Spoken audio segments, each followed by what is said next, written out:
Oh, it's a little laggy. Oh, that was choppy but disgusting, but it worked. Hello, ladies and gentlemen of the future Fandation Nation. Hello, my name is Fernie, one of your hosts. With me always is our lovely co-host, Gabe. How are you doing, Gabe? Doing pretty good. How about you? Doing good, man. Just chilling. You know, I went to Sam's Club, and that's pretty much it. Oh, hey, there's another face. Oh my God, Kev. Hey, what's up? Hi. Hello. How are you? Who are you? I'm good. I'm Kevin. Kevin. Also known as Seriously Not Kev. Seriously Not Kev? Wait, are you Kev from Kev's Movie Reviews from that one segment? Yes, that one segment. Oh my God. Hi, Kev. Hello. All right, welcome back to the show. Today we brought in Kev, my sister's in the chat, sub sis. Today we brought in Kev, because we just want to absolutely geek out about what happened with Falcon and the Winter Soldier, Episode 2. And then after that, after we geek out on Episode 2, spit a couple theories that we may or may not have. We're going to talk a little about the Suicide Squad, some kind of Suicide Squad. And then after we talk about Suicide Squad for a little bit, we're going to talk about the potential of Luke Skywalker, Sebastian Stan, and why Gabe is wrong on how we actually do need to see him more. And, Wait, what? We need to see him more. We need to see him more. All right, we need Luke's story to continue. But I digress. We'll continue. We'll get to that later. So, to the top, make it drop. That's some Falcon and Winter Soldier. That's some weak ass. That's. I can't even think of it. I can't even. No. Much. That's a That's a white ass panther. White Wolf, okay, get it right. So, Falcon and Winter Soldier Episode 2, guys. Let's just start off with the ratings right off the bat. I'll go first. Out of 10, quick, what you felt about it, and then we'll break it down. I'll go first. Then we'll go Gabe, and then we'll go Kev. All right. I'm giving it a 9 out of 10. I thought it was pretty awesome. It was really cool. There was a lot of character dynamics that I thought was awesome. Jesus Christ, Anthony. And yeah, I really enjoyed it. Gabe, how you feel? I think the rating is the same, 9 out of 10. I love how quick this is going, and I'm not feeling disappointed at the credits. Like, I want more, but I don't feel disappointed like I was with WandaVision. I was like, really, it's already over, Like, yeah, they've definitely had this one paced out way better, where like you get enough content where you still want more, but you feel content after the episode. And you're like, I can't wait for next week, Yeah, 100%. I'm the same thing as 9 out of 10. I love the chemistry between Sebastian Stan and Anthony Mackie. Just great as Falcon. So their dynamic together is just fantastic, and in this episode it really showed how great they are, and just like Gabe, when it ends, I want more, but I'm not disappointed. Now, I don't know. I'm glad you brought up their relationship and the pacing as well, Gabe. Because how do you guys feel at the beginning? I think this. So I don't know how you guys felt. I don't know if it was just like the effect of the trailer effect, when they put a joke in the trailer and like it's the funny joke in the trailer, but once you see it in the show, it's not as funny. That kind of moment that led up to them talking about the big three. Like, I don't know why, for me, I was like, I'm not like a big, like, it's okay, but I'm not like a big, fan of this. It's like, it kind of seemed a little cheesy, but then once they got on the plane, I immediately loved it. Like, like, and then the therapy scene, I fucking loved it. Like, it was, the chemistry was amazing, but like, I don't know if it was just me, but like that hangar scene, I don't know if it just happened. You know that effect, like when you see a joke in a trailer and it's like you're like, that's hilarious, and then you see it in the movie, you're like, that sucked. Like, It did feel cheesy compared to when seeing the trailer, I guess, in the episode, but I feel like it had a good second part to the joke, and later on in the episode when they talk about it as well. Okay, and that's true. That is where true. It kind of feels like they called back to the joke, and it felt a little bit more connected that way, with the three of the two, or two of the three, or whatever. And so I think the part, that specific joke, why it kind of came off a little bit weird in the context of the show, was because when we see Bucky confront Falcon because he's pissed at him. Oh yeah, that's true. Letting go of the more, shit. So there's kind of like a tension building, and then it's like, oh, it's the joke from the trailer. Yeah, no, because it's just a weird kind of spot for it. Because the one joke in that scene that made me laugh when they bickered about Gandalf, like that was hilarious, dude. He was like, without the hat. He was like, it's like Gandalf. I know what Gandalf is. How do you know what Gandalf is? I read The Hobbit when it came out in a book in 19 or whatever. Yeah. Like, oh, that's so good. It's like their bickering is fantastic. Their chemistry is great.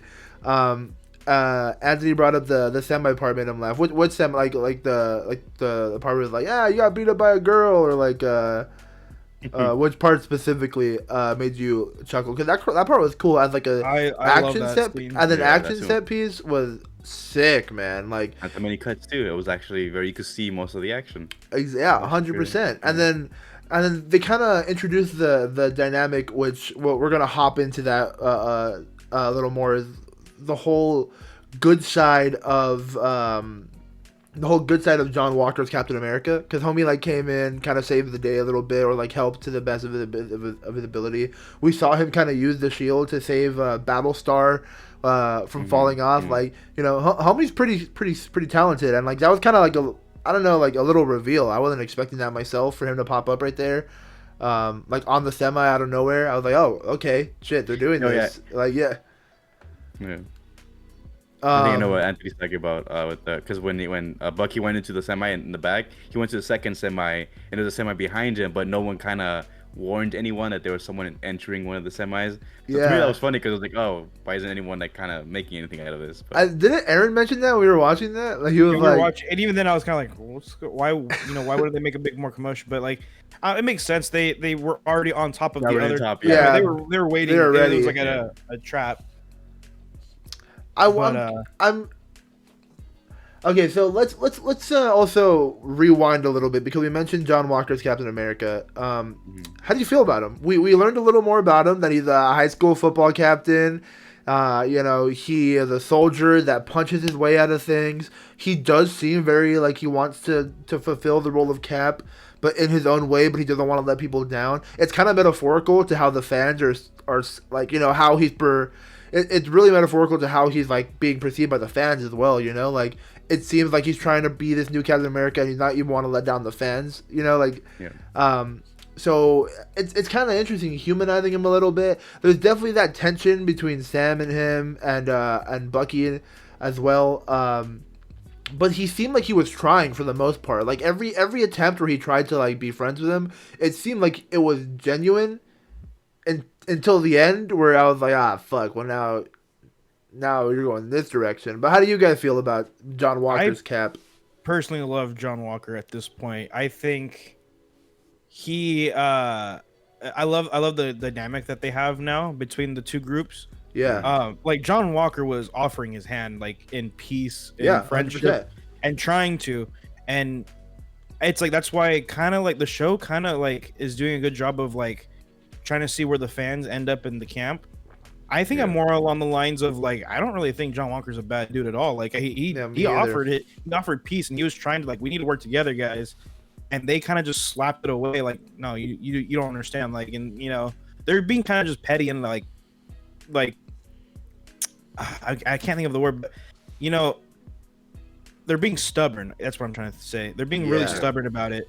And it kind of like, as they're being stubborn about it, not really accepting his, like, you know, his truce, his like his peace offering, it kind of made me like, they're kind of being dicks just for like the purpose, because, you know, it's something between them two that they can't get over. And at the end, when he kind of like, you know, don't get in my way or whatever, it's like, it's meant to like be like, oh, well, you know, which side are you on? Are you on his side, or are you on, you know, the people that you know? Yeah. So it's like, but at the same time, like, the people that we know are kind of being dicks. They're not really being, you know, as helpful as they could be. Yeah, so 100%. I love that dynamic, and I'm interested to see how like the rest of the fans, you know, see it, because like, I think honestly, I don't think John Walker is really in the wrong. Besides, he doesn't understand, you know, the complications and like all the intricacies that come with the shield, and like that it's not just like a government. It shouldn't be a government position, you know, to just be Captain America. Yeah. There's a legacy behind it that I don't think he truly understands. But how do you feel, Gav? I don't get me wrong. The John Walker's character has been great. But for me, I don't like him. Like I don't like his character because I just see him as the antagonist to Bucky and Falcon and Sam. So I see where he's going from and trying to get their hand, trying to help him out. But I feel like he has a what's that word? Like an underlining type of a motive. Second, like motive. Yeah, like why does he want to get their trust or whatever? It doesn't need their trust, but like I kind of feel like he's trying to be like sketchy and whatnot to me. But his character, I like that I don't like him that much because he's a well-rounded character so far. Like he actually makes sense to me as an antagonist to Bucky and Sam. Well, you said it seems like. So I agree. I'm like in the middle of both. I'm loving that I'm hating his character. You know what I mean? That's the thing. I love hate. I see his positioning and like I see why he is like I feel for him. You know what I mean? Like I understand. Like I'm on like I everything you just said, Gabe. I completely get it and I understand. I feel for that as well.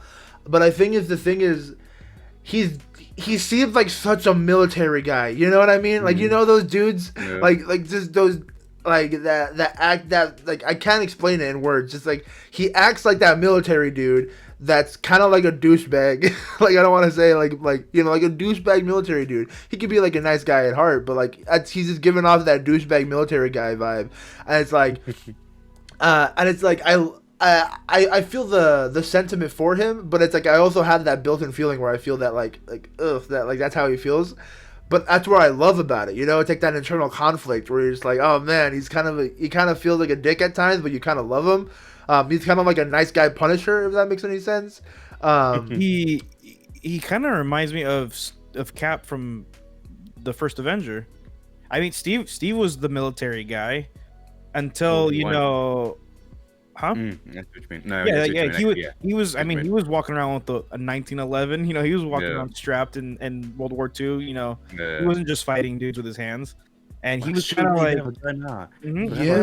he was strapped. He had like a Thompson and shit too. He was kind of just a military guy too in the first Captain America until the end of the movie when he kind of realizes that like, the Red Skull is, there's something more to what's going on than just like the government kind of military going back and forth. And that's when he kind of becomes selfless and becomes like Steve Rogers, Captain America, like we know him today. Yeah. But yeah, I think it's interesting because he's technically like the same thing, like they mentioned the grenade thing. Like, have you ever, popped on a grenade? He's like, yeah, I have like four times actually. Yeah, it's an interesting thing. I use my helmet. Initial principles of Steve Rogers. He doesn't have that like selfless realization yet. That Steve Rogers. Yeah. Has. Hey man, they're gonna. I think they're gonna juice him up. I think so. I think they're gonna juice him up, bro. I think him and Battlestar are both gonna get juiced up. Speaking of Battlestar, I love him. He's so cool. Like, I love their dynamic, dude. Just like I feel like him and his own character, I probably wouldn't really care about. But I think the dynamic of him and John Walker are just so good together that like I just love it. I think he's a badass. I think he's like really cool. He kicks ass. I hope he doesn't turn bad. I would hate that. I want to see this guy do more things. But man, like I really hope, obviously from what we've seen from toy leaks and what Disney or what we saw from there's been about like I guess it's like a photo op at like what we assume is like some sort of Disney location that basically confirms. Let's pop this up at this point right now since we're just talking. We've been talking the episode, but whatever. Which basically confirms that we're going to be getting Captain America Falcon by the end of the season. There's been toys that show his outfits. There's been his wings and photo ops and stuff like that. It's basically like 100% confirmed by the end of the season. Or who knows, we're going to get it somehow. So what does this mean for John Walker? Is he going to die? Is he going to become U.S. agent? Which is was the comic run that was titled for him. But there also was another toy for him, right, Gabe? What was the difference from that toy and the toy and what he looks like now? For U.S. agent? Yeah, for U.S. agent. Yeah, so obviously we see him right now. He has like the kind of like stealth navy blue, costume. And this other toy leak that he's wearing a full black costume with red accented, like a brighter red accented than the darker red that he currently has. And on the toy box, it's specifically titled U.S. Agent. You know what I mean? U.S. Agent. So, and he does not have the shield, so obviously he will not have the shield by the end of the show. I didn't even realize that. He's spoiling the fucking show with these toys. With these toys, man. It's crazy how they held it for WandaVision so well, and then this one. And then this was whatever. Let it out. It's only here's Mephisto, by the way. Yeah, dude, if they released a Mephisto toy just for no reason, Gabe would have lost his shit. You would have lost your shit. Mephisto was leaked. I'd be like, it's happening. I think it was the Marvel Legends, right? That's what they're called. Are they made by Hasbro? Those were Marvel Legends, yeah. And then it was the Marvel Select was the first initial leak of the Falcon as Captain America. But the Marvel Legends, the Build-A-Figure that they do in Marvel Legends, it's the Captain America Falcon wings is what they're basically you're building to, and then you have to buy the Falcon figure, and then you have that. So from what we know about that, we basically realize or know that now, somehow within this season, John Walker is going to become U.S. Agent, most likely, and continue in the MCU, either from what we can assume Thunderbolts or just as a background guy for other things. And Falcon's going to be getting the shield back, but we've also are learning about the whole thing about the big three, right? The big three were aliens, androids, and wizards. But it turns out there's now a number 4, which is super mutants, because there's super mutants freaking everywhere. The Flag Smashers is an organization that is just everyone's juiced up. Now, well, are they really mutants if they just have the super serum? I don't think they're mutants. I think it's super soldier serum. Yeah. But how did they get it? Right? Like, how did all these people get the super soldier serum? Now, we have every one of the Flag Smashers with super soldier serum. Now, and we also have what we saw in the last 10 minutes of the episode. I don't know if I want to save that for its own little conversation, or should we just talk about the Flag Smashers first? Do you guys want to just break down the Flag Smashers and then... Because the last 10 minutes is about Isaiah, and that's... Oh, yeah. Let's do the Flag Smash. So, interestingly enough, with the Flag Smashers, too, like, we obviously saw the trucks and stuff, right? Yeah. I had saw rumors that this episode was going to have, like a trigger warning for real-life events and stuff that, like obviously like they were like, but they never specified what it was that the trigger warning was for. They said like it could be possibly in relation to like maybe like the because we saw in the trucks it said vaccine, right? Virus vaccines. So there was that rumor that the original plot of Falcon Winter Soldier was going to deal with Inhumans, intelligent mist gas stuff, right? Then they claim that they wrote that out, but I don't think they did because that was. I'm telling you, dude, they're just gonna restructure it. And then even then, like there was a handful of things that we saw in this episode that could lead to possibly like a trigger warning, like the Flag Smasher that goes and just gets gunned down, right? And they showed blood on that too. I thought that was crazy. Yeah, like I don't understand. I don't understand that, dude. Why was he just like, I'm gonna run straight at them? Like, I think he was just trying to buy them time so they could take off. But don't you think just being a little more tactical will buy you more time than just like? Yeah, well, it's apparently they don't really know what they're doing. Like, true. They're kind of just winging things as they go along. So, but man, if I'm telling you guys right now, I've already said it on like 3 other streams. If I somehow predict like get the Inhumans right, I'm fucking flipping out. You know what I mean? Like I'm like because the Inhumans, because this is something I've like proudly have said out loud. I have been saying Luke Skywalker is gonna come out in The Mandalorian since season 1, right? And everyone's like, you're fucking crazy. And I'm like, just wait, bro. I'm like, just wait. Maybe I am crazy. But I have a feeling. I have a weird feeling. And then season 2, we get fucking Luke Skywalker, right? And then I'm like, what did I say? And then everyone's like, all right. now I'm getting that feeling again for the Inhumans, dude.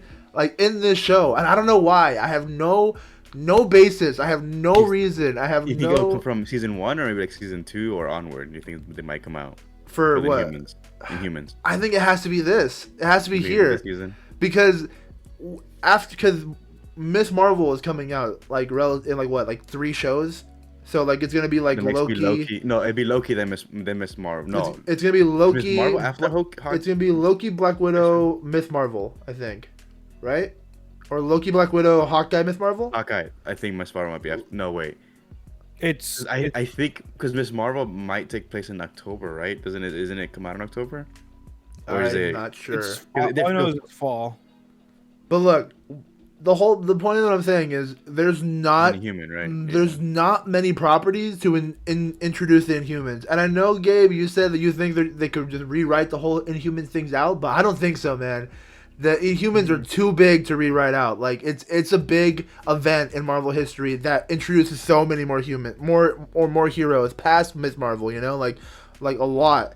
So it's a big event, and I don't think Kevin Feige would just rewrite that or write that out. Like, no way. So, literally, the only projects that would have to explain the Inhumans would have to be this one or Black Widow.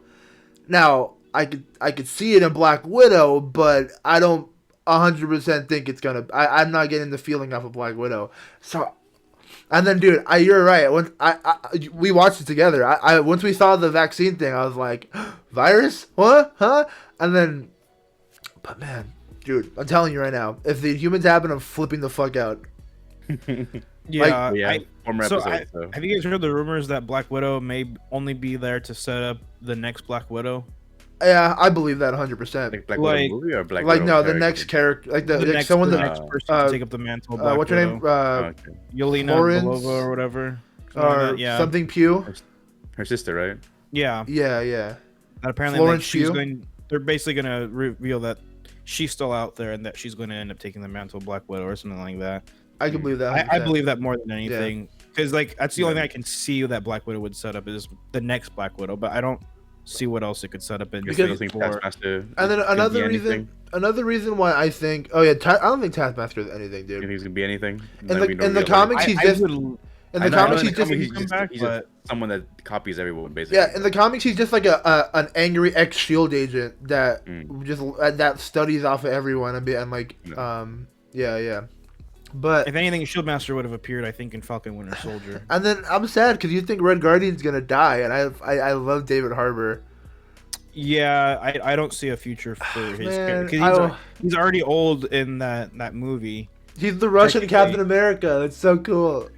Yeah, it'd be so cool to see him, but like, I don't know. I think he's gonna die. I think most of those give David Harbour more work, man. The Hellboy movie flopped, and it was supposed to be like a whole franchise. So now David Harbour ain't doing Hellboy. Who knows what's going on with Stranger Things? Is it coming out this year? It is, but is it like the last season or something? The last season. I think so. I think it might be the last season. Yeah. Have you seen? I saw a picture of the. I forgot which kid it was. It was one of the kids, dude. He looks like way older. Like he looks like a man. Like. Well, puberty does. Yeah, it's nuts, dude. I was. But it's happening so fast, It's like yeah, for sure these kids are growing out of their role. I can't wait for them to pop up in MCU. Where's Finn Wolfhard at? Like in the MCU. We should have been Kid Kylo Ren. Honestly, yeah, I would have loved for him to be Ben Solo. Hey, well maybe I'll bring that up with the last topic of the show later. So let's move on. Okay, wait, hold on. Before we move on from the Flag Smashers, you had a theory, Kev. About the Flag Smashers. You want to spit that? So this theory is part with the comics with John Walker. There's a part in the comics where he hires goons to attack him, or I think Captain America, to make him look like a good guy. Like he'd fight off these anti-America people basically. And the theory is that supposedly that the Flag Smashers might be an inside job, and that he's doing this to make him look good for America and whatnot. So that's the theory going around, that it's possible that the Flag Smashers are actually working with him I like that. To make him, look like. You like look, that? I destroyed the Flag Smashers type of thing. I'm actually, all powerful and whatnot. See, look, because it's so like out there and like it's so like in your face. And like, it fits to they call themselves the Flag Smashers, and the fact that it's a false flag operation. Oh wow! I love That's actually good. Yeah. Look, this is what I think what it's probably gonna be. I think it's gonna be along that lines for sure, but I think it's actually not John Walker that hired him. It's John Walker's boss that hired him. You know what I mean? Which would be General. Yeah, and he knows nothing about it. Which I'm assuming is gonna be what, General Ross, or something, or whoever that guy that announced him. Like, yeah, it's gonna be John Walker's boss that actually was the one that hired. That maybe he was the one that's been giving them super soldier serum or whatever to like, and then But yeah, I think it's gonna be along those lines for sure. I can 100% see that. That's it'd be interesting. That'd be interesting for sure because then it crosses the lines of like, oh man, well, like, do you still hate this guy or do you feel for him now or do you support it? It's like, or that's also a dick move. Like, man, but it's gonna be cool, man. It's gonna be cool. Now, let's talk about something I've been talking about for a while, and we finally got it. Gabe, we watched it together, and I flipped as soon as I realized what it was.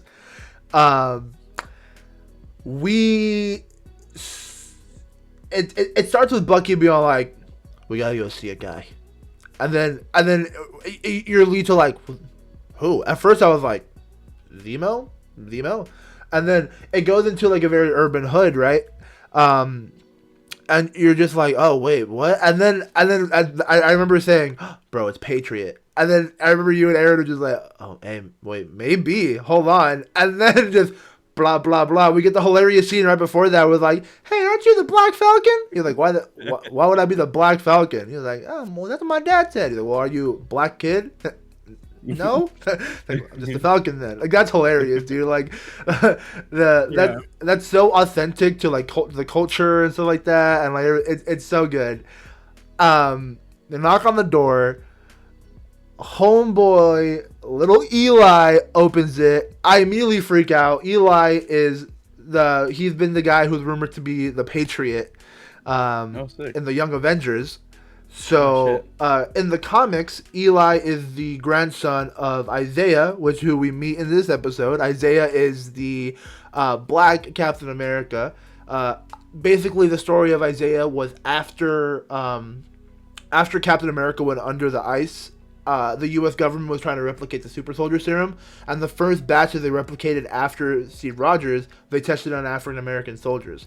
Isaiah was the first one that it worked on, making him the Black Captain America afterwards. And they kind of touch on that with the story of where they sent him to he was like the only one that could actually fight and kick the ass of the Winter Soldier back in the days, which I thought was really cool.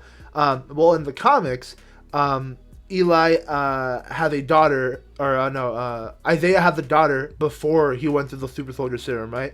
And then his daughter has Eli, his grandson. So technically, right now, Eli theoretically shouldn't have any powers. In the comics, something happened with Iron Lad, which is obviously he's not introduced. He's not in the MCU, but in the comics, something happened with Iron Lad where Eli ends up getting hurt that requires a blood transfusion between Eli and Isaiah, and the blood transfusion is how Eli got his powers and became the Patriot. So we had this amazing scene with Eli learning about the Black Captain America. It was such he got mad. He seemed very senile at times. Very badass of him to be all like, "I let you in just to see if you'll kill me." It was like, that's so fucking badass. Like, and then when he got pissed, he fucking threw the ashtray or whatever the hell into the wall. There's that whole internal conflict where you find out not even Steve knew about him, that he's been the secret the entire time. And for Falcon, this is kind of an internal struggle because it's not only is there someone who is more worthy to be a Black Captain America, there already is a Black Captain America. So he's having that internal. He's like, wait, why did no one tell me about this? He was really cool.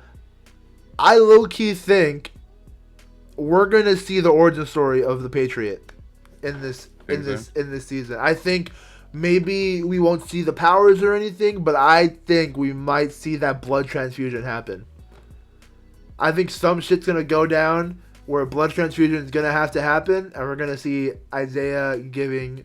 Because I don't think we're gonna see Isaiah himself, like, you know, going out in the field and messing things up. Like, as much as I would love to see it, I don't think we're gonna see that. So we're gonna have to see someone up in the field messing things up.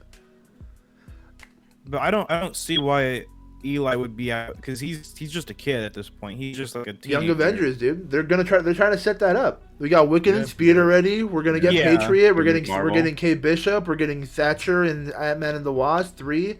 We're getting who else? I still think we'll see like a like I want to kind of watch episode 1 again and see if Isaiah's name is in that book that Bucky has to make amends with. Oh yeah. Because I feel like at the end of the show, what we're gonna get at most is Bucky and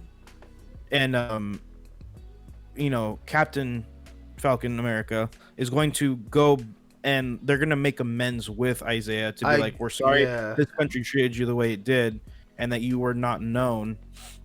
And I think that'll open the door to Eli being introduced and like doing, you know, maybe like taking up, you know, the mantle or the legacy of his grandfather and being like, well, I'll make something of your legacy, you know. I would low-key love a Patriot spin-off show. Mm-hmm. Like just a spin-off show about the Patriot. That would be awesome. Yeah, we'll touch on Zemo at the end. There, Raving Bob. I'll be right back right now, guys. Yeah, go ahead, do your thing. So right after that, we had a very tense scene, dude. It was very tense. It got like a little too real tense. We had the scene where, you know, Sam and Bucky are kind of mad at each other. Sam is very angry that Bucky kept it from him, and they go outside, and it's like a very real moment where Sam and Bucky, where it's going to go into a race a little bit. A white man and a black man are arguing in the middle of the street, and a cop shows up, and it starts to turn very real, like real, you know, like, and I'm talking like real life, you know, like this was definitely Marvel's attempt to show reality without like going into, because like realistically, you know, if this was reality, there would have been like a lot more aggression and potentially bullets flying, right? So it was cool seeing how they were able to show the dynamic of that real life situation, but kind of Marvel-fy it, so it's kind of a little bit safer for kids. You know what I mean? I kind of felt like that was a kid-friendly but very real version of what happens. You know what I mean? It's also showing the maturity of Marvel, that they're willing to show people these tense situations, you know, whether they go all the way through with it, they're still willing to at least, whereas before the Infinity War, so like, I don't think we would have gotten something like this ever. They would have tried to just, you know, avoid anything like that. And I think it's still done in a way where it's just a commentary, you know, where a simple argument in the street between two people can, you know, give the police the wrong idea, and it can escalate that quickly, you know. Yeah, 100%. And I think it was a pretty well done scene where, you know, like Bucky immediately calmed it down immediately. Like, hey, no, we're friends. You know, do you not know who the hell you know he is? You know, that's disrespectful. And then, but it also had like that weird dynamic of like how white people react and how black people react. Like, you know, you had Bucky like, just show him your ID, come on. And then, you know, Sam was like, why the hell do I show him my ID? Like, what? Like, it's very, you know, it's very real. And then like, it's kind of like, it was kind of ironic and funny at the end that Bucky was the one ended up getting in cuffs. You know what I mean? Like, like it was kind of like, it was subtle.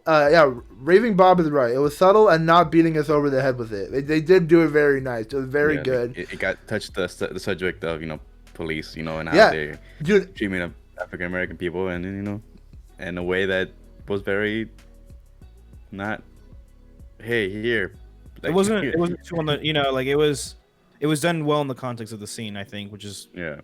Yeah, I remember when I was watching it live, I was like, no, I was like nervous. I got really nervous on the inside. I was like, no, don't do this, because I didn't want it to like get like like to make it like really, because you know how some production companies, when they do it like and sometimes it's a little too much, but no, I agree, this one was so perfect, and it made me feel like icky on the inside that it was happening to them, and I was like, oh man, this isn't right.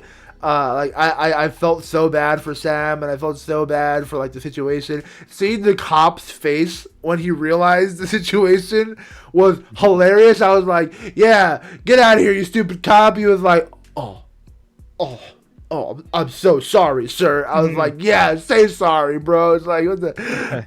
It's like, dude, oh my god. It was so good, so tense. And then it leads into, like, well, what are we going to do now? Homie, Super Soldier won't help us out. Who are you going to call? Zemo Busters. And homie, it flashes to Zemo up in prison, and now they're going to have this whole situation where they're going to have to talk to Zemo. Now, I know Bucky has been cured from his, like, thing, but you think Zemo's gonna try? Yeah. You think Zemo's gonna look at him and be all like, Iron Horse, red lavender, or whatever the fuck his code is? I forgot what it was. Yeah, I think he's gonna agree to like help them with whatever to get out, and then I think he's going to try to ensure his escape, try to turn Bucky back against, but like obviously I don't think it's gonna work because he's been fixed. Yeah, well, because seeing Zemo kind of like oh well, we're gonna have to work with Zemo now, and now having to see Zemo kind of as like the semi like what like a kind of like the anti-hero. He's kind of like helping, but he's not helping now. Is this the beginning tease of Zemo Thunderbolts? You know what I mean? Like, I think so. It definitely might be the tease of Zemo Thunderbolts, man. And I think they're going hard on Thunderbolts. I think they're teasing hard Thunderbolts, and they're teasing hard Thunderbolts and what's the other one? Not Inhumans. I know I want them, but they're not teasing them. For sure, they're teasing Thunderbolts though. You think we're gonna see any Skrulls this season? I don't think so. I don't think. Hey, because man, if Secret Invasion, because let's think about what Secret Invasion is. Secret Invasion is the idea that there's Skrulls everywhere. Everywhere, bro. We learned in WandaVision that homie, that this random FBI agent, Skrull, had nothing to do with the scene. Skrull. I mean, it would make sense if just Marvel trying to pepper in a couple Skrulls everywhere just to get you used to the idea that anyone could be a Skrull. You know what I mean? I can see that. I'm just curious because, I feel like they still want to make the connection to like the Captain Marvel stuff, or that kind of what's going on in that sector of Marvel. But it just seems like it's focusing more on like the Captain America and I could like see the government side of things. But it would make sense if they were to do that. Yeah, because like I'm curious what's how Zemo feels about all this, because Zemo, the whole like idea of Zemo is that he hates super soldiers, or like he hates super soldiers, he hates superheroes in general. Yeah. So it's like I wonder what they're gonna say or do or convince to make Zemo like work with them, bro. Like if they're gonna be like, all right, listen, Zemo, I know you hate us. Well, now there's like 40 of us. You have to help us. I think they're just gonna be like, listen, there's a new serum somehow, and they're trying to get this spread out throughout the world, and it's gonna become uncontrollable. So I think that's where he's gonna agree and be like, yeah, I don't want that. So I see where that is gonna happen. You think they're gonna hit him with some Suicide Squad treatment? Help us out. We remove 5 years off your lifetime sentence. Yeah, I could see that honestly.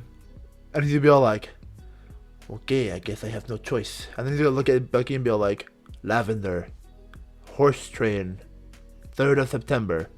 And then Bucky's gonna be like, "Stop it! I'm the White Panther, dog." And then he's like, "We live in a society." And he's like, "No, we live in a society."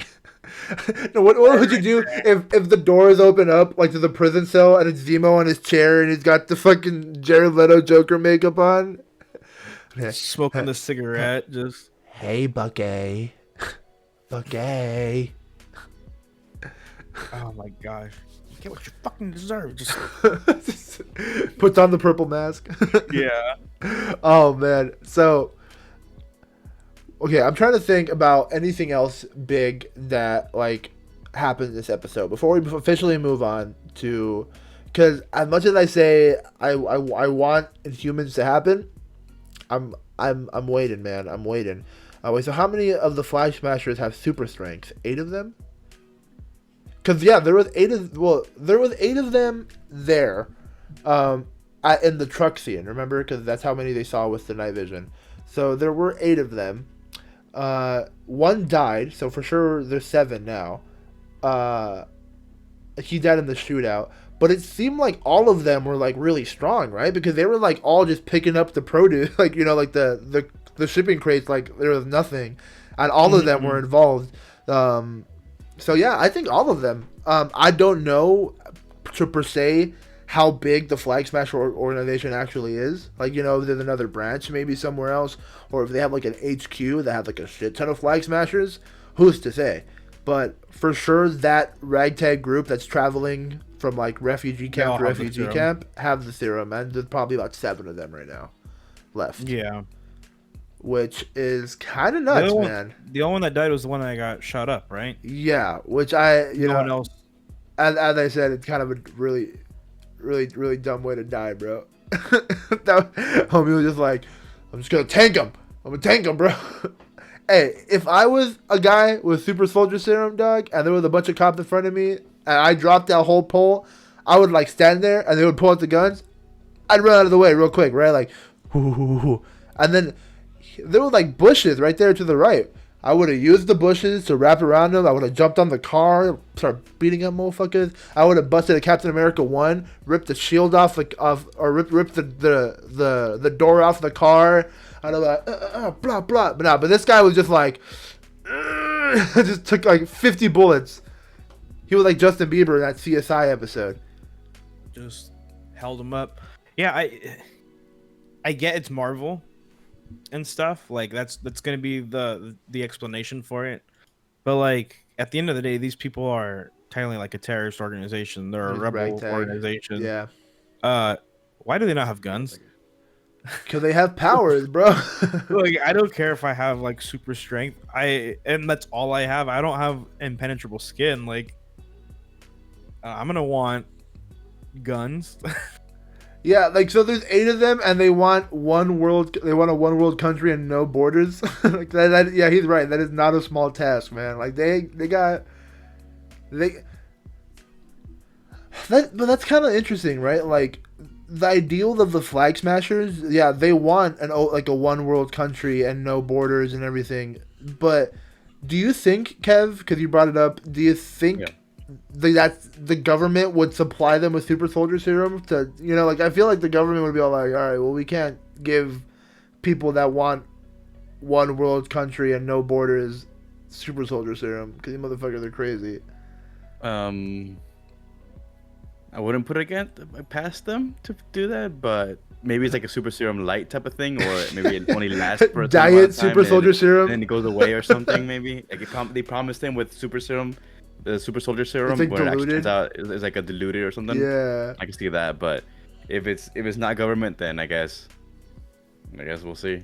Yeah, man, that's interesting. The Flag Smashers. Yeah. I'm curious to see where because in the comics the Flag Smasher was one guy. Yeah, there's one guy with like a mace. Yeah, and they made him an entire like terrorist organization. So very interesting to see that partake. I mean, who knows, man? We have 4 episodes left. It's good to know that they've been consistent so far with their runtime. Yeah, you know what I mean? No, like, yeah. It's been about 50 minutes to like 40, whatever, like usually, and then the credits. Yeah, I kind of hate the credits, but as Gabe said earlier, I'm not angry when the credits show up like I was with WandaVision. You know what I mean? Yeah. Like with WandaVision, sometimes you would get the credits and you're like, come on, like that was such a quick episode. But this one, you're just like, all right, you feel like you felt satisfied. You feel like, oh, okay, this is nice. So it's like I'm excited to see where we go, but man, we got 4 episodes left, and we don't. How many arcs do we got here? How many arcs? Well, Sharon Carter hasn't even shown up yet. Sharon Carter hasn't even shown up. So I take it Sharon Carter is next episode. Sharon, and she'll be involved with the. I mean, if you really think about it, most of the stuff that we've seen in the trailers has already happened, and that was the first 2 episodes, for the most part. Except for very true. And, Baron Zemo's mask thing. So there's only a handful of things that we haven't seen yet in the trailers that are in the coming episodes. But I think the rest of the season is going to be bigger surprises, because stuff that we haven't really seen yet. And I think we got Sharon Carter. We got to figure out where she fits in all this. Yeah. Baron Zemo. We're gonna see Baron Zemo's arc unfold right now in the next episode. What his motivations will be. Falcon and Winter Soldier are on the same page. It seems now, where they got to work together to figure out how to end this. Well, I mean, I don't even know. Well, it seems from what their therapy scene, it seems like they're not on the same page. You know what I mean? Like, well, they're on the same page in guards that they have a goal. Yeah. But they kind of like agreed we're not going to talk to each other after this is done, Yeah. But I think that'll change by the end of the show. And then we have the John Walker stuff. We have a kind of direction for that going now as well.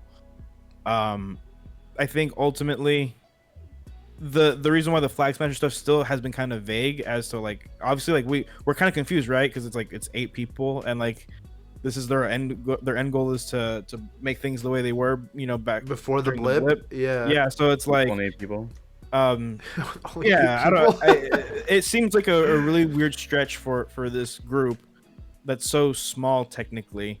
Yeah. So I think we'll see something along the lines of what Kevin was talking about, how it's going to be kind of revealed to be kind of like a government thing where it's a false flag to get people behind the new John Walker cap, and he may or may not know about it.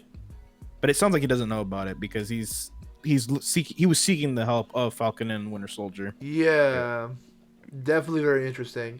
That's a lot of arcs for 4 episodes, but I'm also sure Falcon getting the shield back too. Yeah, but I'm sure that's gonna be the last thing they do. That's probably be a last episode. Last episode, yeah. But unless no, that might be episode 5.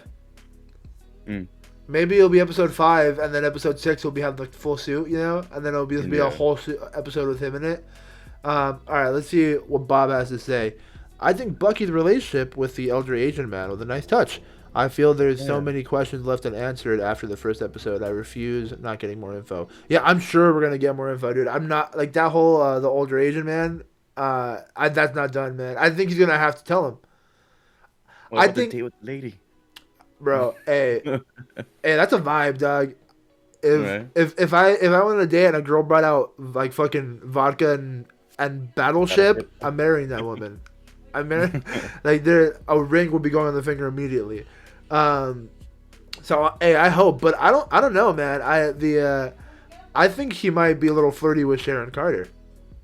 You think so? Yeah, I saw. There's a scene in the trailer. There's a scene in the trailer. Niece, my guy. Oh no! That canon? It's canon. Oh, it is because he went back. He went back in time. Which, if you think about it, it's kind of crazy. Kissed his niece. He kissed his niece. He made out with his niece. No, that doesn't make sense. No. Technically, it was false. Before. No.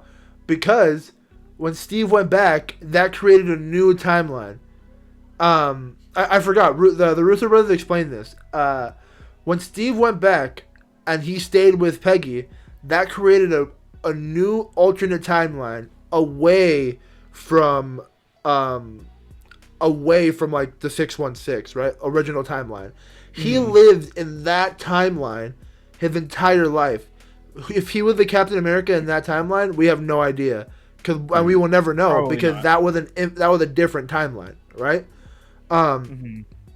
From what the Russo brothers explained, after that timeline, that's when he with Old Man Cap came back to our timeline with like to drop it off. So, oh shit, maybe that explains why we don't see Cap anymore. Yeah, because he just went back to his timeline. He just went back to his timeline. So he died, Died, but went back to his timeline. Wow. That would explain a lot. Yeah. I just answered my own question with the Russos. Wow. That would also explain why the government is claiming that he lost his life during the fight. Yeah. Yeah. Because there's no evidence of him being around after the fight. Mm-hmm. Besides, like at the funeral for Tony Stark, but like that was private ceremony stuff. I don't know how much you guys know about like the Green Arrow show, like Arrow on the CW, or at least seen like season 1 of that show. The whole in season 1 of that show, Oliver Queen carries around a book of names that he has to cross off, but in this version he has to kill him.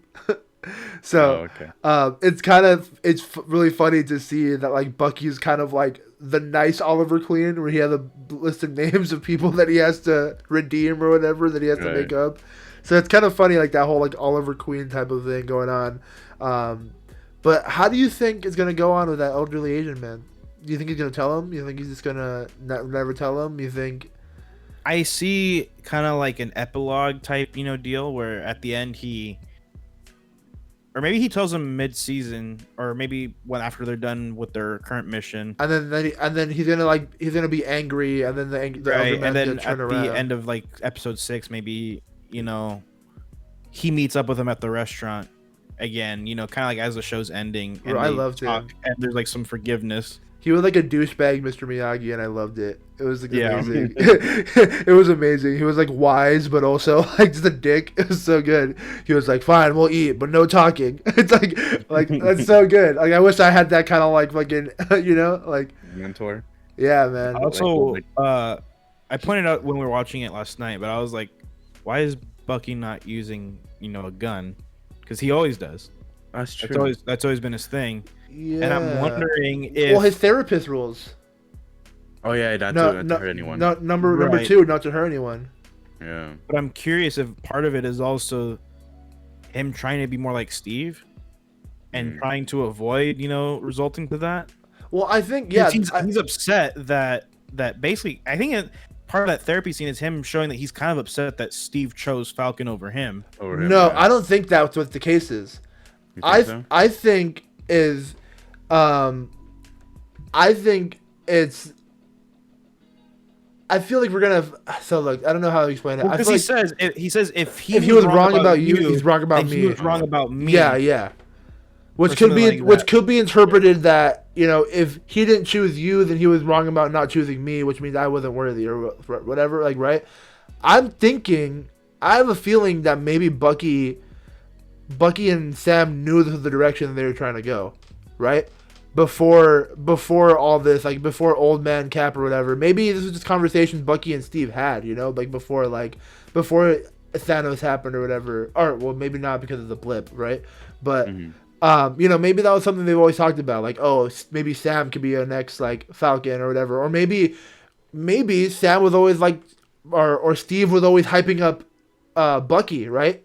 And Bucky was, he was like, "Oh, you're gonna be like the next you're gonna be the next Cap." Like after like, and then Bucky was like, maybe Bucky was the one that told maybe we're gonna find out that Bucky was the one that told Cap that to pick Sam, and maybe it's his internal thing where I'm the one that made Steve change his mind, and you're ruining it. You're not taking the opportunity.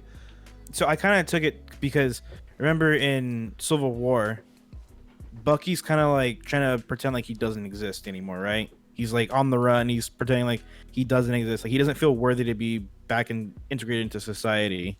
Mm-hmm. And so I'm wondering if the fact that Cap basically, blacklisted himself to bring Bucky back and like to kind of prove to Bucky like you're still worth saving and that you're still worth being a part of this. That maybe that's what he was referencing. That like, well, if he was wrong about you being Cap, then he was wrong about me being redeemable and coming back or whatever kind of thing. I could definitely see that. Yeah, 100%. That whole therapy scene was nuts, man. Where he was just like it was so. I think they're gonna flesh out more what Bucky meant by that for sure. Oh, they're going back to the therapist, 100%. Yeah, they're going back to that therapist, even if Sam doesn't like it. You know what I mean? Yeah. But hey, man, overarchingly great episode. I think it's time to move on to the next topic. But final thoughts. How do you guys feel before we move on? Episode 2. Because they got 100% on Rotten Tomatoes. Do you feel that's deserved? Yeah. Yeah? Sure. I think they're doing better with what they're allotted right now with the episodes. I think it's running smoother than WandaVision is for sure. Yeah. WandaVision was a little bit more fun to speculate about at this point in time. But at the same time... This one's just fun to watch. This is just fun. This is Marvel at its best, I feel. Yeah. It's a quintessential Marvel of series when it comes to like, action and comedy and just it's very Marvel. Yeah. And it's still experimental too, which I think is cool. Yeah.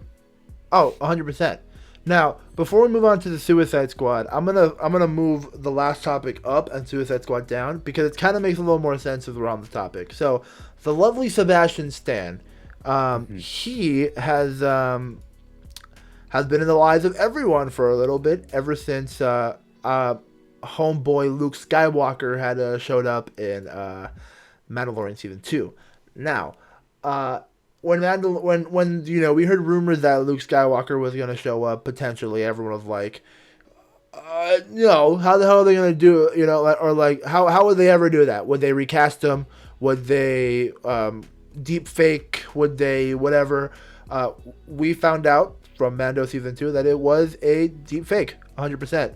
But it was like using Mark Hamill. It was using a little mixture of like a stunt double with Mark Hamill with his voice, and also like also with a little bit of de-aging. So it was cool, but it was also a little cheesy in certain lines. When you're looking at him, the mouth movement's a little weird, a little too smooth in the face. So it's kind of like weird to see. Yeah, it wasn't perfect. One of the biggest casting, like fan castings for Luke Skywalker for the longest time has been Sebastian Stan. There has been so many photos of Sebastian Stan in like photoshopped as Luke Skywalker, like literally like half Luke, half Sebastian Stan like photos. They look identical. He looks like he could easily play Luke and like not even like I'd easily play it. So recently in an interview, Mark Hamill on a tweet a long time ago when all that was happening, like he tweeted like, "I'll approve." You like as a joke, right? Mm-hmm. And then recently Sebastian Stan was asked like, "How do you feel about like coming as Luke or whatever?" Like, "Hey, did you hear that Mark Hamill like tweeted that like he said you would like it?" And Sebastian Stan said he is completely open to coming in to play Luke, but Mark Hamill would have to call him himself and give him the blessing. Wow. So I can see that happening, to be honest, because I just think Mark Hamill's an awesome dude who just probably like to talk to Sebastian Stan. You know what I mean? But when it comes to actually casting, there's like it's not like this has like any grounds. It's not like this is not like Luke Skywalker, Sebastian Stan confirmed. But the reason why I bring it up is because when I sent this to you guys, Gabe said, "I don't think we need to see more Luke going forward," and I disagree, 1,000%. Wait, that's not what I said. That's all you said? No, I said maybe I typed it wrong, but let me see where that's how you interpreted. That's how I interpreted it, bro. We should get more though. They brought him into the universe that we could see him, and they kind of like I want to see more of this. I said, but yeah, I don't know. I feel like Luke has to be involved moving forward. Oh, I thought you put doesn't have to be involved moving forward. No, because I don't know. I just feel like 100% he has to. You introduced him already, like yeah, 100%. We saw he's active, and he's active in the sense of he's more active than he was in the book chronological timeline that's supposed to be canon. And now he has Grogu. Now he has Grogu, which we know Grogu's coming back, bro. Like Grogu is the moneymaker of the Mando, like of Mando and of the Filoni the Favroni verse, you know. So it's like there's no way homeboy Grogu ain't coming back, you know what I mean? And if Grogu is coming back, Luke Skywalker has to come back, and like the Luke Skywalker scene was fucking phenomenal in Mando season 2, but I don't want Luke Skywalker with like a full like hood the entire time, you know? Like I would love to see a derobed Luke Skywalker fucking shit up. But I don't think they could do that properly with the technology they have right now, you know what I mean? Well, they have to cast cast someone, and who can they cast? We need Sebastian Stan. Anthony says we need more Ahsoka and Luke together. That's a little tricky though, because technically in canon, they never met. They only knew of each other. Luke Skywalker wrote in a book that he knew of his father's apprentice, Ahsoka Tano, but that's all he knew of her. But I'm totally all for them retconning their book. You know, like I'm totally for them. I'm totally for them retconning. I would love trilogy. I would love to see. I would love to see Ahsoka Tano and Luke meet up, dude. I've seen him with Ahsoka Tano, like, and just talking to Luke about his dad, like about his dad before Vader. That would be so cool. I would accept not having episodes 7, 8, and 9 at all, and having this Mandalorian era become the quote unquote trilogy timeline of imagine Luke, Ezra, and Ahsoka all kickstarting the new Jedi Order with Grogu as their main apprentice, and then eventually Ben Solo. I'm for that. I am way for that. And Cal Kestis too. Like, that's a solid start. That's a solid start to a new Jedi Order. That's solid. That is solid, bro. I want to see that unfold. I mean, what else are you? Well, so they're saying that all these connect, right? That's the whole point. That the Mandalorian branched off these shows, so they will all connect at some point. Okay, so right now the way we can currently think about it is, okay, so Ahsoka and like the drop of Thrawn and all that, that's leading towards more of like the Rebels, what the Rebels was setting up, and the whole entire, we're gonna get Ezra back and we're gonna see Thrawn come back. But what does that have to do with the Mando and Grogu? Like, obviously their paths connected to get to the point where they gave up Grogu to Luke, but I just feel like there's got to be more of that connection of why does Mando come back? Why would he care about Ahsoka's mission or anyone else's, you know, to get Ezra back? He wouldn't, unless there was a possibility that Grogu was under threat again to Thrawn's empire or whatever. So I think that's where it's all going to connect again, and we'll see Grogu and like Luke, and I think they're going to have to show that Luke is going to have to eventually meet with Ahsoka and possibly Ezra. Maybe not Cal Kestis, but I mean, it'd be cool. From this point on, every Star Wars actor just needs to stop tweeting. Like, just stop tweeting. They need to stay off social media, because I want to watch this, bro. I can't have any Star Wars actor get fired again for something else, man. Like, what? Because apparently the whole Rosario Dawson thing is controversies are popping up again. So it's apparently like Lucasfilm told her that she's next if. No. Which is funny because she hasn't been saying anything. She's been quiet. Bro, if they fire her, okay, they fire her. Replace her with Brie Larson. No. That's putting a nail in the coffin if they were to fire Rosario Dawson, I feel. Yeah, dude. I hope they don't, man. I hope they don't.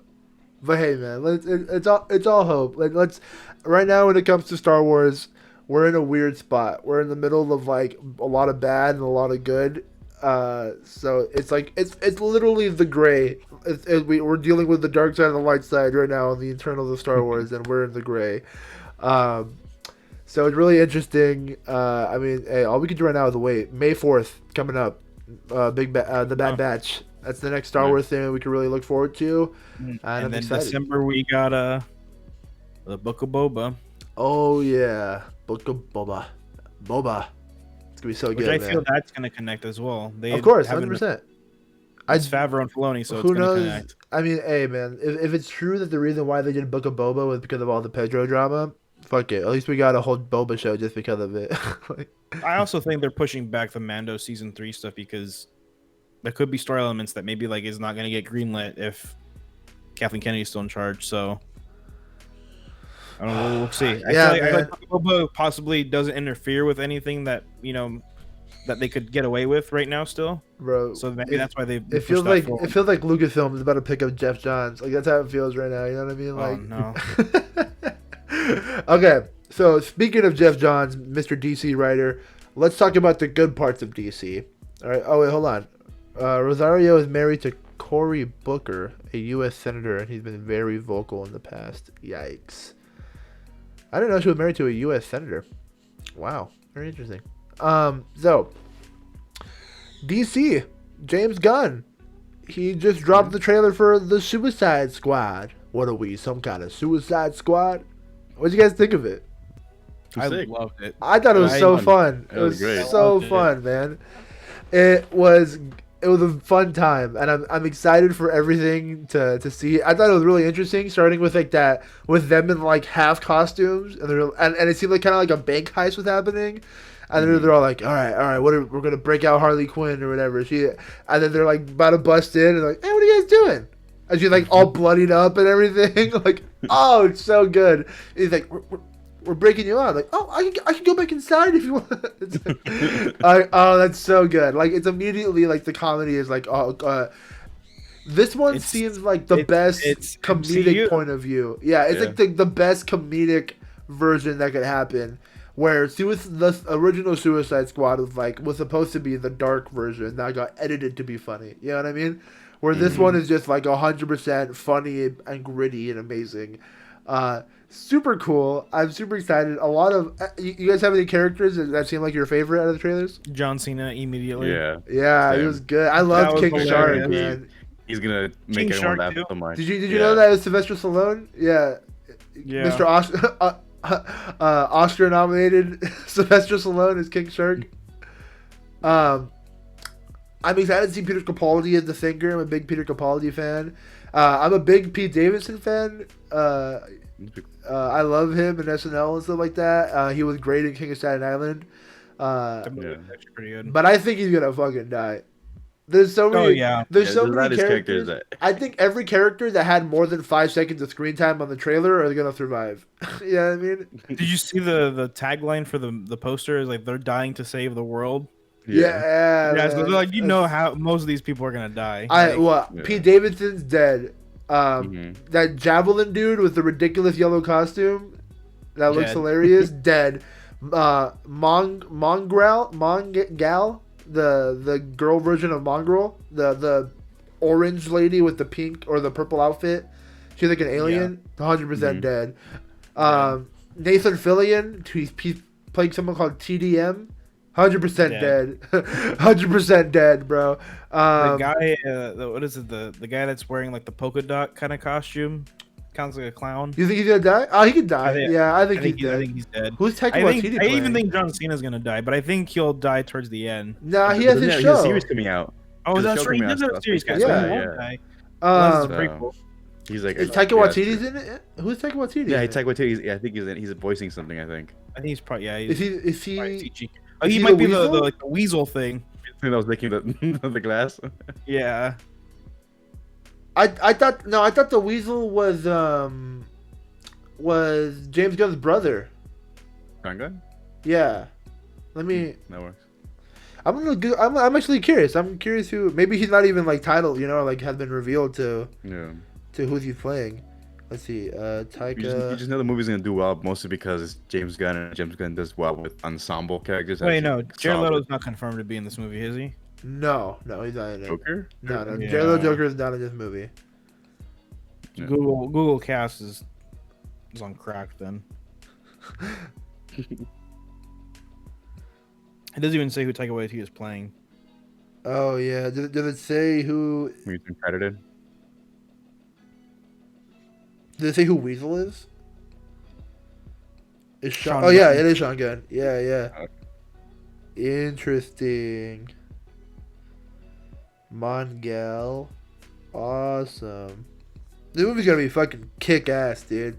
Oh yeah. Polka Dot Man. There's Polka Dot Man, Weasel, Ratcatcher, Javelin. I don't think Katana's coming back, right? I don't think so. Yeah. Only 2 people from the original made it back, right, so far? Which is Captain Boomerang. And, Captain Boomerang, Harley Quinn, and Rick Flag. Harley Quinn. Rick Flag, yeah. Peter Capaldi is the Thinker. Sylvester Stallone is King Shark. Michael Rooker will be... You think he's gonna die? I think Michael Rooker's dying for sure. Taika Waititi's in it. Whoever, he's probably gonna die. Captain... You think they'll kill off Captain Boomerang? Jai Courtney?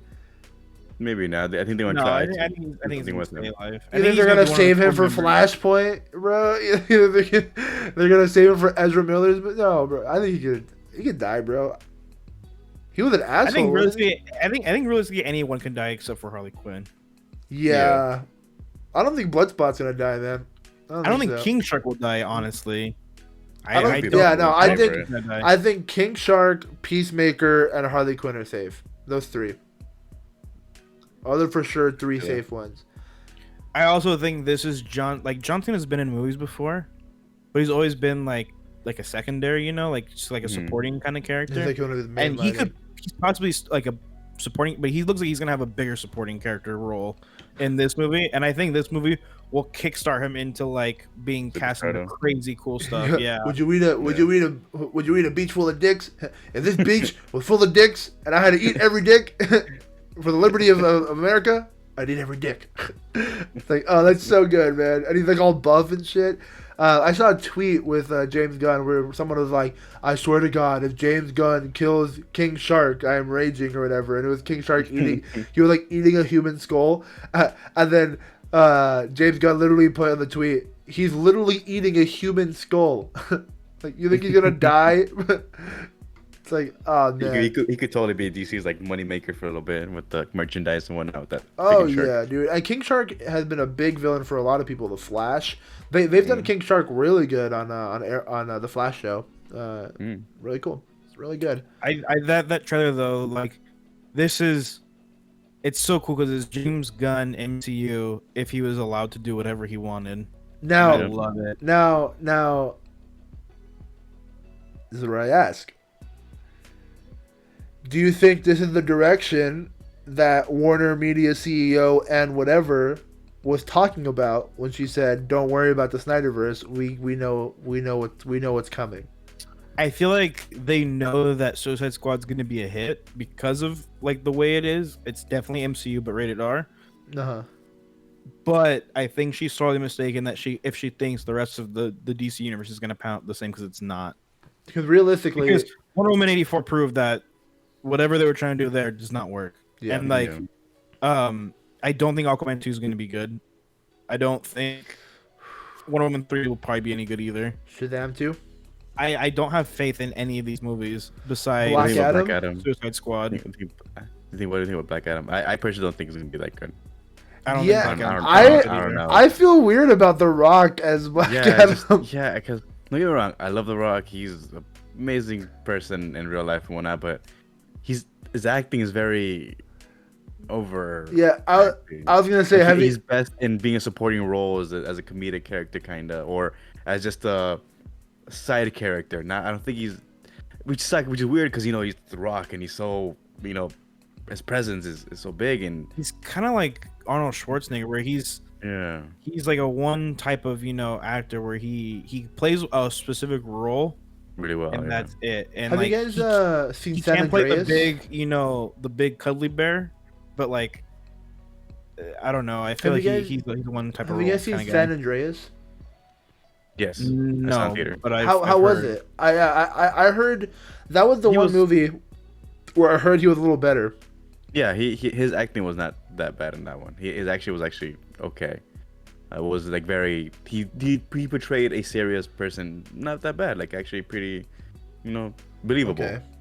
Yeah. But every other thing he's played on, it's kind of been over super like big hero star or comedic. Because I was about to say, I was like, can you name a good The Rock movie?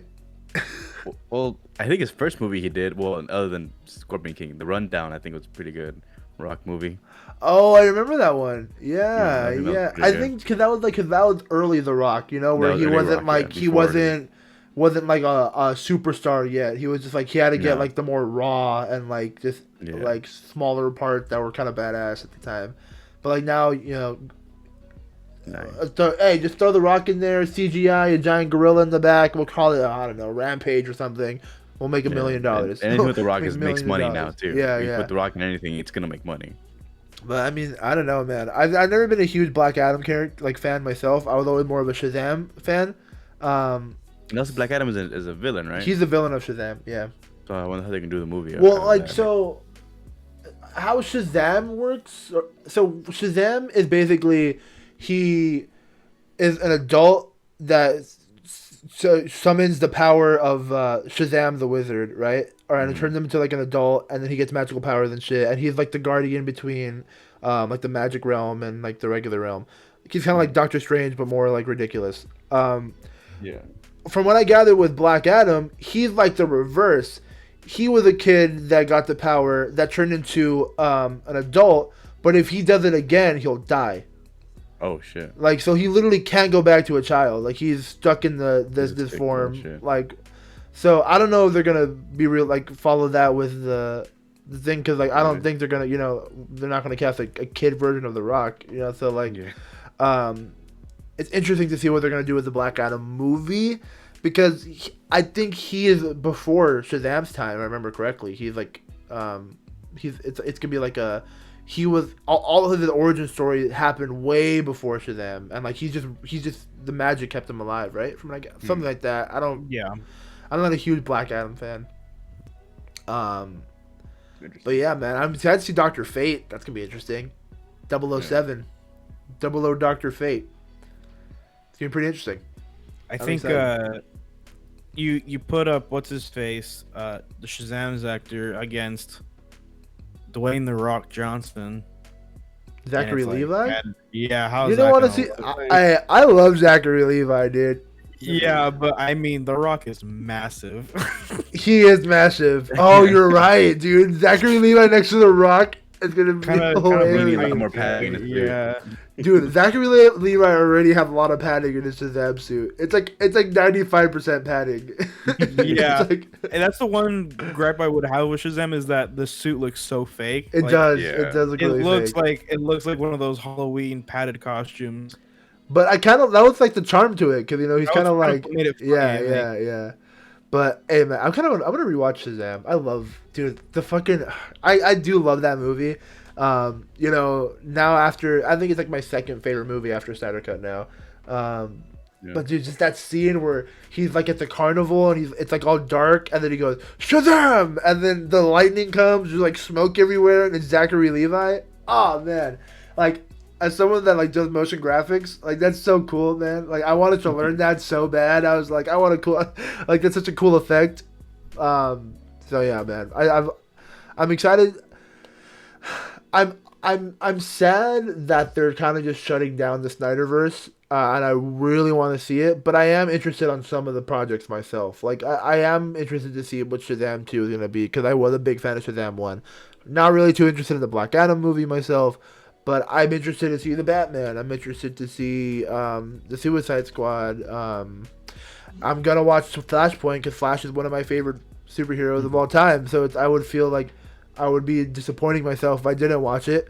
And Ezra's take on the Flash was interesting. It felt more like Wally West than it did Barry Allen. But yeah. My concern with the Flashpoint movies, are they going to go back to Joss Flash?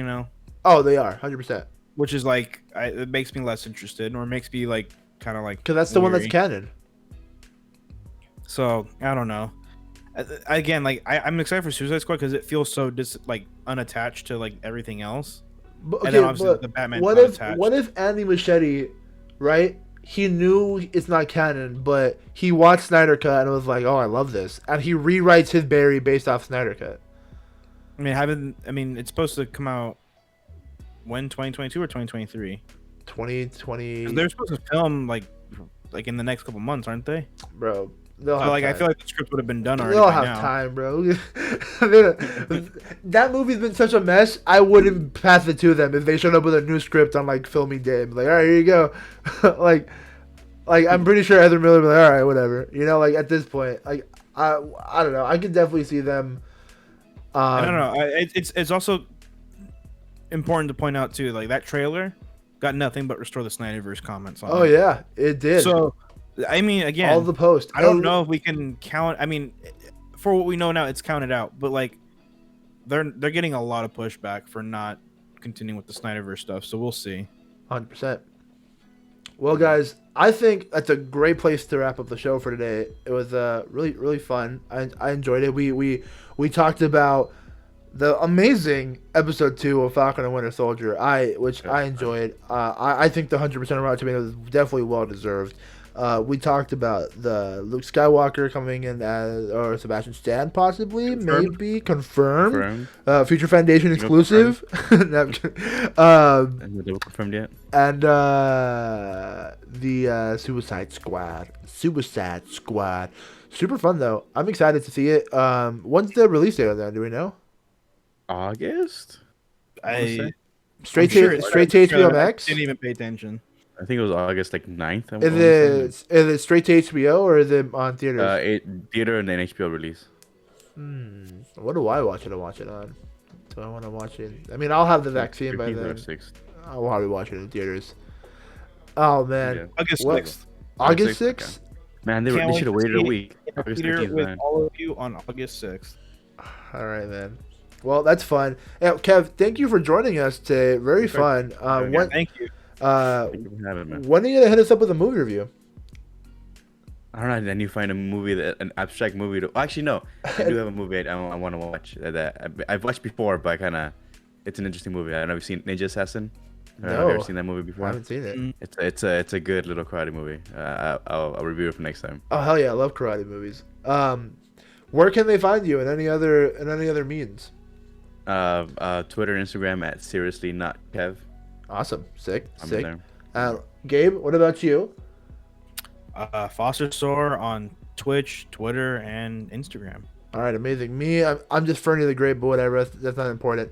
But what is important is that you can find us anywhere else. You can either find us YouTube, you can find us on Twitch.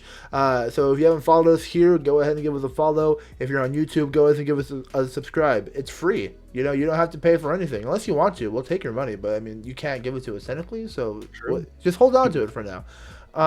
You can also follow us on TikTok at Future Fandation. Kevin here actually made some TikToks for us, and he's currently working on another one. It's going to be super funny, super awesome. They're great. Check it out there. We also have Twitter where you can check out, where we basically post when we're going to go live, the exact time and stuff. Follow us on Twitter at Future Foundation. And Twitter, YouTube, Twitch, and TikTok. That's basically it. Next show will be most likely on Monday. What we are talking about yet, we're not 100% sure. Maybe, who knows, dog. With how the world has been, Kathleen Kennedy is gonna announce that like Geode is the star of the next movie. Like it's like right. what he has his own solo series. Yeah, Geode gets his own solo series. Geode was the true chosen one. Geode is the last Jedi. So, we will talk about that later, guys. But thank you so much for watching, and we will see you guys next time. Bye. Peace.